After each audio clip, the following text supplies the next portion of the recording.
Du måste veta mellan vilka 2 datum du får pengar varje månad.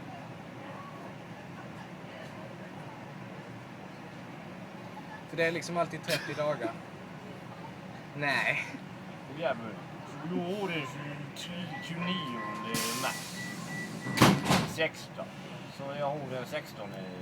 Men det kan ju... Så det blir ju... Det 16 är 16. Det måste bli... Ja. Ja, det är bara att det tar 2 veckor innan man får pengar.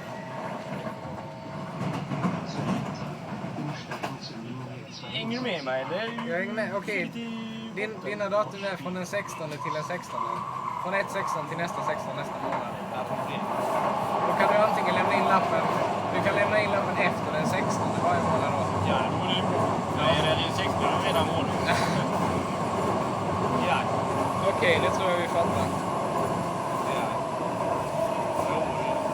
Ja, det är så.